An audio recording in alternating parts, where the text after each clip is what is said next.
This is an act of aggression that is completely trumped up in terms of its pretext. It's really 19th century behavior in the 21st century. And, you know, the reason for this, David, is because you just don't invade another country on phony pretext in order to assert your interests. When Secretary of State John Kerry made his now infamous statement about Russia's actions in Ukraine, the hypocrisy was immediately apparent to all but the most clueless of viewers. Intelligence gathered by this and other governments leaves no doubt that the Iraqi regime continues to possess and conceal some of the most lethal weapons ever devised. The main reason we went into Iraq at the time was we thought he had weapons of mass destruction. It turns out he didn't, but he had the capacity to make weapons of mass destruction. But I also talked about the human suffering in Iraq. Those weapons of mass destruction got to be somewhere.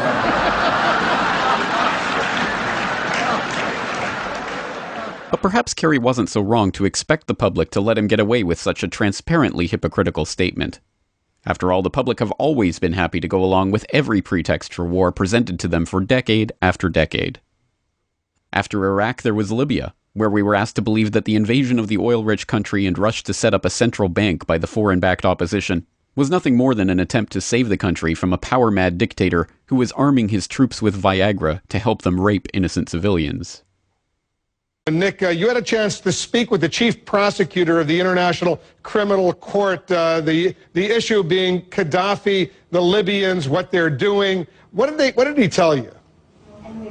Well, one of the things he wants to investigate now, he says, his priority is to investigate allegations of rape that may be systematic and rape that's being assisted, he said, by the distribution of Viagra or Viagra-like products, sexually performance-enhancing products that are getting in the hands of Gaddafi's forces and are being used as part of gang rape. And these are allegations that are surfacing that he says he wants to investigate as a priority.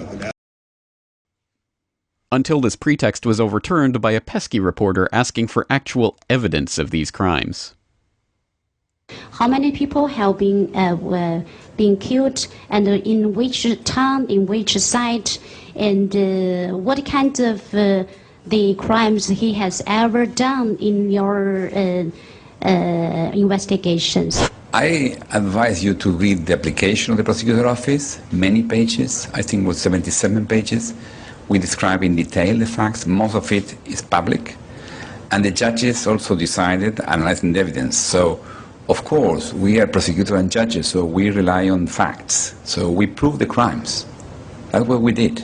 We present the case to the judges, and for a month and 10 days, 3 judges from 3 different continents make an independent evaluation, and they decided.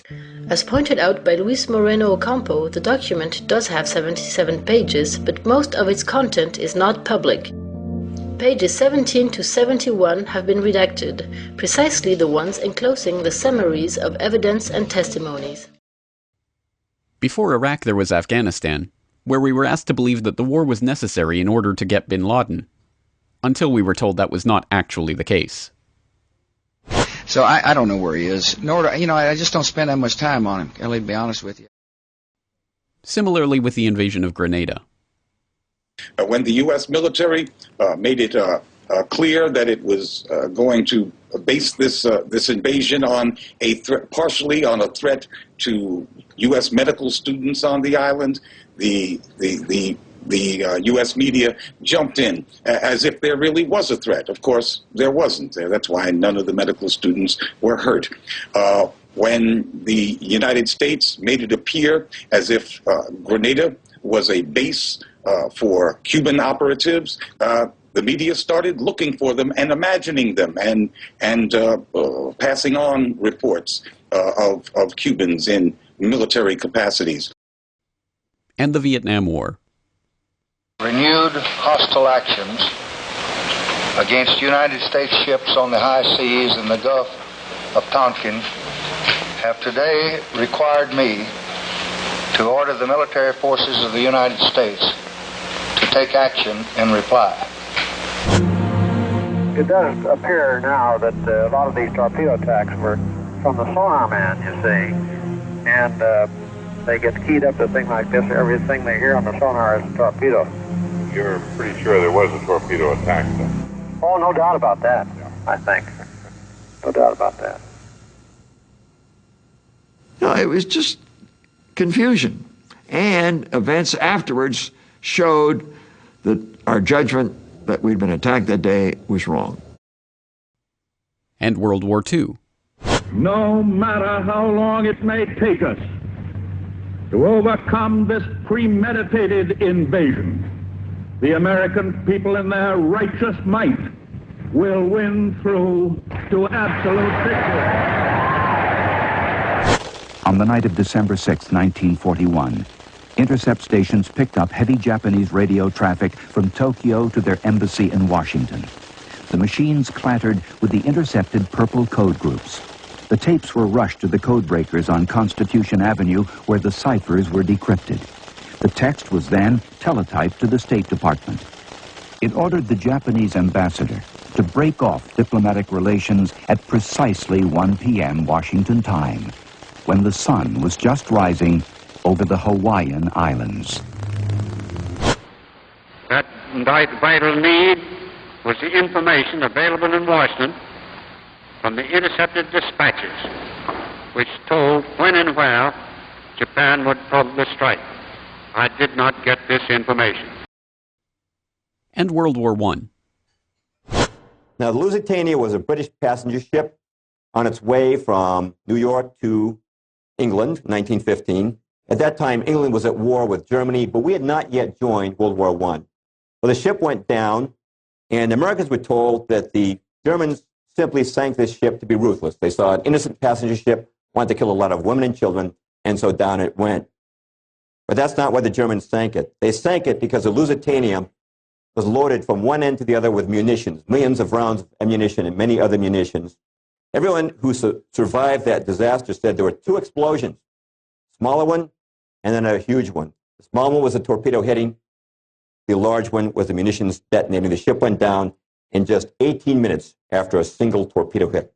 By the way, that's confirmed also by the logbook of the sub that sank. Lusitania, the U-20's logbook said one torpedo followed by massive explosion. Equally significant, before the tragedy, Winston Churchill, who was then head of the British Admiralty, had ordered a study to be done to determine what the political impact would be if a British passenger ship was sunk with Americans on board. And there were almost 200 Americans on board the Lusitania. And prior to the sinking of the Lusitania, an exchange took place between Sir Edward Grey, the British foreign minister, and Edward Mandell House, who was President Woodrow Wilson's top advisor. Here's the exchange of communications. Grey: what will America do if the Germans sink an ocean liner with American passengers on board? House's reply: I believe that a flame of indignation would sweep the United States, and that by itself would be sufficient to carry us into the war. And the Spanish-American War. When word of the Maine explosion reached America, some people, including the powerful newspaper owner William Randolph Hearst, immediately blamed Spain. And most of the public believed them. But a nagging question remained. No direct evidence linking Spain to the sinking of the Maine had been found. So why had the ship blown up? In the 1970s, the Navy launched a new investigation into the case. Admiral Hyman Rickover concluded that the explosion aboard the Maine was not caused by a mine at all.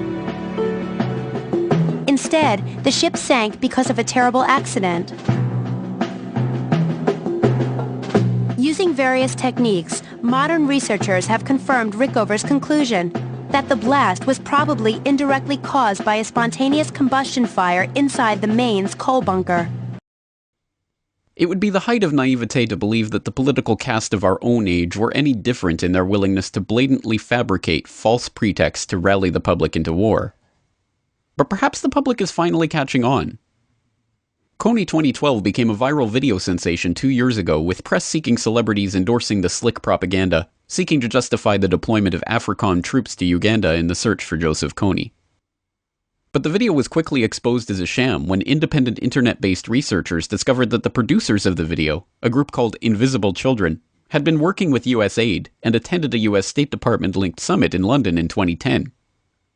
The simplistic Coney narrative was further undermined when the internet enabled Ugandans to speak out directly against the video to viewers around the world.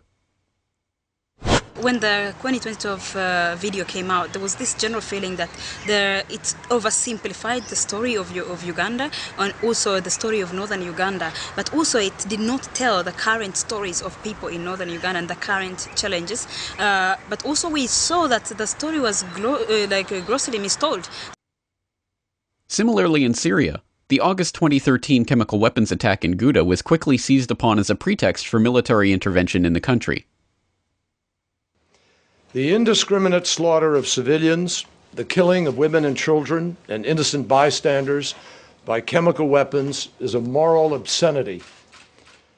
By any standard, it is inexcusable, and despite the excuses and equivocations that some have manufactured, it is undeniable. A study has now challenged the US claim that Syrian government forces carried out the attack. The study is being conducted by the Massachusetts Institute of Technology, the MIT. Based on mathematical calculations, the study examined the range of the improvised rocket used in the attack, saying it was too short to have been launched from government-controlled areas. The MIT report concludes that based on the firing range and the troop locations, all possible launching points within a 2-kilometer radius were in insurgent-controlled areas. The report goes on to challenge the US Secretary of State's key assessments of the chemical attack that he presented to the American people last August in an effort to muster support for a military strike on Syria. And massive worldwide protests, organized on the back of the public's incredulity at yet another Iraq WMD-like lie, managed to get the Obama administration to back off its headlong rush to war. And now, another Coney 2012-like video production is attempting to make a similar case for why Americans and their NATO bloc allies need to be involved in the current Ukrainian crisis. And now I ask you to build this freedom in our country.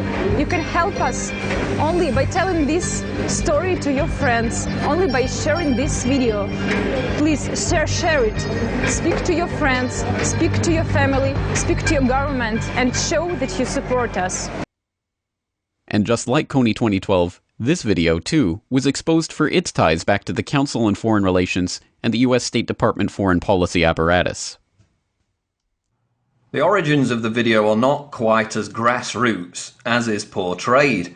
The clip was produced by the team behind A Whisper to a Roar, a documentary about the fight for democracy all over the world, which was funded by Prince Moulay Hicham of Morocco. The quote, inspiration behind the documentary was none other than Larry Diamond, the Council on Foreign Relations member. The Council on Foreign Relations is considered to be America's most influential foreign policy think tank and has deep connections with the US State Department. Hillary Clinton even half-joked that she wouldn't have to go far to get her orders because the CFR is just down the street from the US State Department. But it's good to have an outpost of the Council right here down the street from the State Department. We get a lot of advice from the Council, so this will mean I won't have as far to go to be told what we should be doing and how we should think about the future. Perhaps the saddest part of all is that once the people whose plight was exploited for the war propaganda have been used, abused, chewed up, and spit out by the war machine, they are completely forgotten about. How many of those same flag-waving propaganda repeaters that pretended to care about the Libyan people, for example, even know what is happening in the country now that the NATO bombs have stopped raining down and the corporate media is telling us to look elsewhere? We filmed from our hotel balcony as two rival militia clashed. It turned into the worst fighting since the overthrow of Colonel Gaddafi. Libya's weak government has no control. The men with guns are a law unto themselves.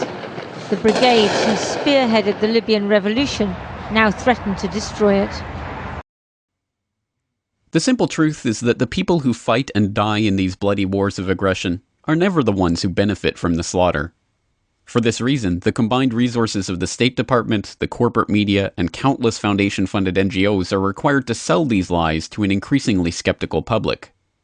But now we stand at a crossroads of history, with the public, perhaps for the first time, able to instantly research and expose the propagandistic claims of the ruling establishment almost as soon as they are made. In some ways, the public is better positioned than ever to abandon that 19th century world of war pretexts that Kerry was referring to. Perhaps we can start by consigning politicians like Kerry, and all the other liars who have enabled countless slaughter, warfare, and bloodshed throughout the years, to the dustbin of history by simply refusing to believe their transparent lies.